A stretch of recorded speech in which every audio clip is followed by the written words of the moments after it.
Hi folks, and welcome back to Zed's Not Dead. It's been ages since I've posted on the Z4 Coupe, so the last few months I've been doing quite a lot of work on it, right up until yesterday. So I thought I'd pull my finger out and actually do a video about what's been going on.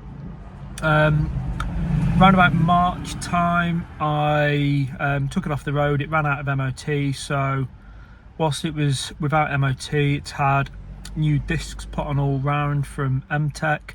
It's had new calipers fitted, new pads all round. It's had flexi brake pipes replaced all the way round. One of the rear coils was snapped, so both rear coils have been replaced. I've also got new front coils to go on, and I've also got 4 shock absorbers that need to be fitted at some point. I've not got around to that yet because I was more keen with getting the brakes done and getting it MOT'd and back on the road, which is now the case. It's been running pretty well. I did have a warning light come on a few weeks ago, but I read it on the code. It was something to do with one of the O2 sensors. I've cleared the faults and it's disappeared since then. I tend to run it on the more expensive petrol, so maybe it's just a little bit of an activity made it throw wobbly. But one of the things that the Zeds always needed doing was quite a lot of body work. When I purchased the car back, it'd been sat outside in the elements for 3 years solid without ever having a sponge put over it or a bit of wax, nothing whatsoever.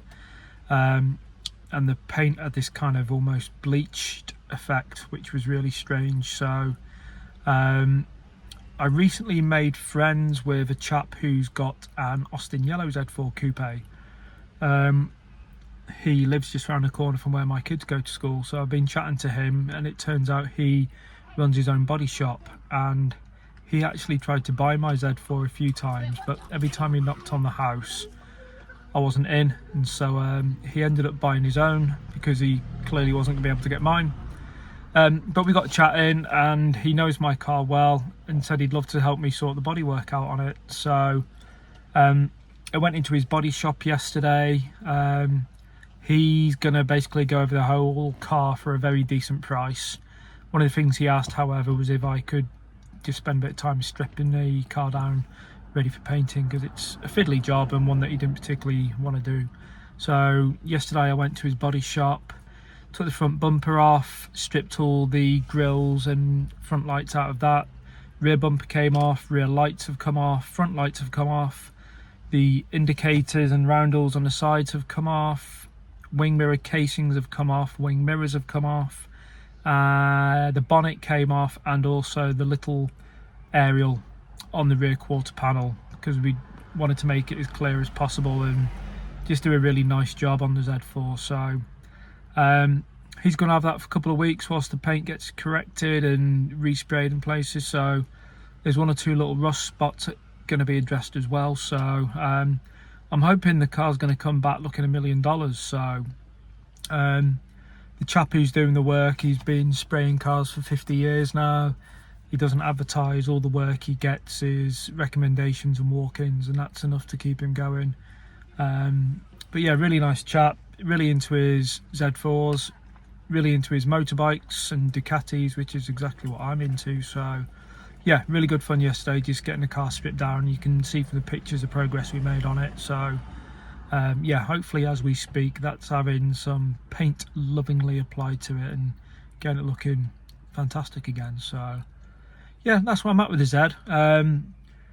One of the things I want to do come the end of the summertime is get it up in the air, and there's a few underneath jobs that need doing. On the MOT there was an advisory for the ratchet on the handbrake. I only get about 3 clicks out of it before it won't go any further. It's quite a common fault on the Z4 that the ratchet metal isn't the best in the world. So, but it really needs approaching from underneath. The subframe is quite sad looking. Really, I want to get the subframe pulled out and give the rear suspension and running gear a good refresh and get it looking tip top. So, but that's a job for the end of the year. At the moment it's back on the road, it's getting the paintwork done, it's on its new brakes, and driving really well. So I'm just looking forward to running it now and putting some mileage in it again. The other day it hit 84,000 miles. I think last year I did about 3,000 miles maximum, so I doubt I'll do much more this year. I want to try and keep the mileage fairly nice, but I don't want to be scared of using it. So, but yeah, watch this space. I will update you once the bodywork is done. I've also done another video just detailing some of the other movements of cars. I've had a Hyundai i800 come and go since I last really did anything. That took us on a trip out to Normandy beaches and back. That's now gone, and a Ducati ST2 has joined the fleet. So yeah, a couple of changes, but yeah, the main thing I want to get done now is the Z looking nice. So watch this space. Thank you for subscribing and watching the videos. It's much appreciated. I've probably taken my eye off the ball a little bit, felt a bit disenchanted because I had a few issues with the Z. I've had a couple of issues with the 6 Series, and I've kind of felt a bit grumpy about cars for a while, but I'm feeling a bit more invigorated, so hopefully there'll be a bit more content coming soon. So thank you for watching. Please give it a like and a subscribe if you haven't done, and yeah, keep watching this space for updates on Zed's Not Dead. Take care now.